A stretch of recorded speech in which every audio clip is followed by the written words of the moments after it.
হত্যার বিচার চাই। আমাদের এতিম বানায় ফেলছে, আমরা কোথায় থাকবো? আমার বাবাটা কিভাবে নিষ্ঠুরভাবে আঘাত করছে, পাথর দিয়ে কিভাবে মারছে, কিভাবে রাস্তায় ফেলে মারছে। এ বলছে না, আমার অনেক কষ্ট, অনেক আমার ছেলে মেয়ের জন্য পরিশ্রমের অনেক, আমি এই ব্যবসা তোমাকে দেব না। 2 লাখ টাকা আমি কেন দিতে যাবো চাঁদা? আমি অনেক কষ্ট করে আমি টাকা রুজি করি।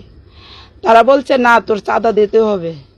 তারপরে আমার ভাইয়ের দিচ্ছে না দেখে আমার ভাইয়ের দোকানে তালা লাগায় পরে আমার বাইরে একটা লোকে ডাক দিয়ে আনে তালা খুলবার জন্য।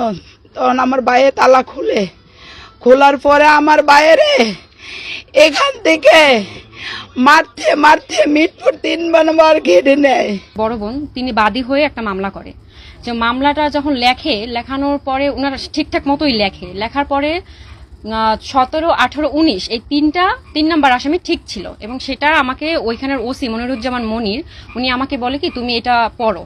তো আমাকে বলতেছে, একটা কলম দিছে হাতে, বলছে যে তুমি যখন যেখানে মানে গ্যাপ যেটা লাগবে, এখানে তোমার একটা মনে হচ্ছে তথ্য লাগবে, তুমি নিজে থেকে এখানে লিখবে, তারপর আমরা সেটা সংশোধন করব।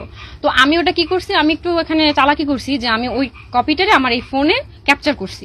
তো করার পরে আমি এটা পড়ছি, পড়ার পরে তো এখানে বলছি, আমি এবার তাকে প্রশ্ন করছি যে ওই যখন আমার মামাকে মারা হয়েছে তখন তো অস্ত্র ছিল প্রত্যেকের হাতে, এবং অস্ত্র দিয়ে আমার মামাকে আঘাত করা হয়েছে, সেটা কেন লিখলেন না আপনারা, এখানে কেন উল্লেখ করলেন না? তো বলছে যে ঠিক আছে, আমরা আবার এটাকে আবার এটা করবো, মানে সংশোধন করার কথা বলার পর আমি বলছি আচ্ছা ঠিক আছে তাহলে করেন। তো এটা কি করছে, ওনারা আগে ওটা সংশোধন করে রাখছিল, মানে ওনাদের নিজেদের মতো। তো আমার মা যে প্রথম যে কপিটা ছিল ওইটা তার সিগনেচার দিতে হতো, যেহেতু বাদী সে, তো সিগনেচারটা ওইটা না নিয়ে এসে তারা যে নিজেদের মতো যে সাজানো হয়েছে ওই 3টা আসামি, মানে ওই যে 17, 18, 19 নাম্বার যে আসামি প্রথম যে কপিটা ছিল